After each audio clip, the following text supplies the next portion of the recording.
Hello and welcome. Tonight we're embarking on a slow, soothing journey through time. So far back that even the stars looked different and the continents were just beginning to drift apart like lazy puzzle pieces. This is the story of the dinosaurs, how they rose, how they ruled, and how they eventually, rather dramatically, made their exit. But don't worry, we won't be charging through the Mesozoic like a stampeding herd of Triceratops. No, this is a gentle stroll through ancient worlds designed to help you unwind, rest your mind, and maybe even drift off before we reach the asteroid. Now, I do hope this video isn't too interesting. After all, the goal here is relaxation. But if you find yourself still awake by the time a T-Rex makes its entrance, well, at least you'll come away with some prehistoric trivia to impress your friends.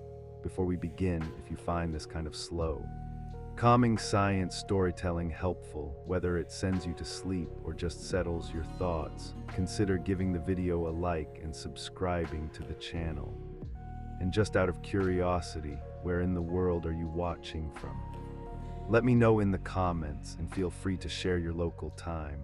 I love seeing the quiet corners of the world where this channel reaches. Whether it's midnight in Manchester or 2:00 a.m. in Tokyo, you're very welcome here. So settle in. Maybe you're lying in bed, the lights are low, and your pillow is just the right amount of squishy. Take a deep breath. The dinosaurs are waiting, and they've been waiting for about 230 million years. We can take our time.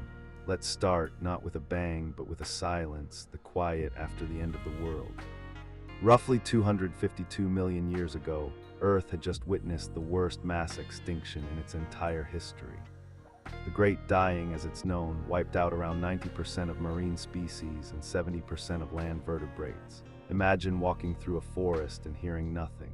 No chirping insects, no rustling underbrush, no croaking amphibians, just whined through skeletal trees and the distant groan of a reshaping world. If Earth had a reset button. That event was it. The stage was now cleared. From the smoldering ashes of the Permian period, something new was about to stir. But before we meet the dinosaurs, we need to talk about the world they were born into. It wasn't just a different time.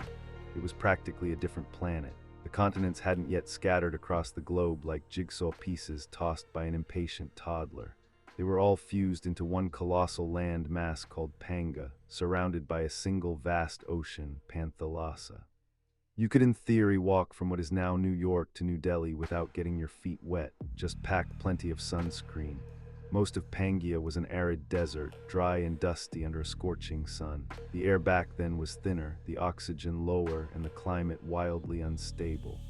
Volcanoes belched gases into the sky and massive lava flows reshaped the terrain. Plants were tough. Scrubby things adapted to drought and heat. But in this harsh environment, evolution began to experiment. One group of reptiles, the Arasaurs, began to gain a foothold. The name means ruling reptiles, and it's a good one because from this lineage would come not only the dinosaurs, but also pterosaurs, crocodilians, and eventually birds. Arasaurs had some impressive upgrades. More upright limbs for efficient walking, stronger lungs, and in some cases, early signs of warm-bloodedness.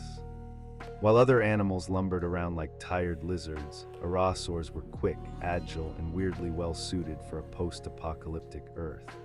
Among these early Arasaurs was a creature called Eupicaria, a small, nimble predator that darted between the rocks of South Africa. It wasn't a dinosaur, but it gave us a preview. Lightweight bipedal, fast, the blueprint was forming. Then around 230 million years ago, in the middle of the Triassic period, true dinosaurs finally appeared. Small ones at first, nothing like the giants we think of today. Picture Euraptor, a wiry little hunter the size of a dog trotting through fern-filled undergrowth, or Herrerasaurus with its long jaws and sharp teeth chasing down prey in the dusk.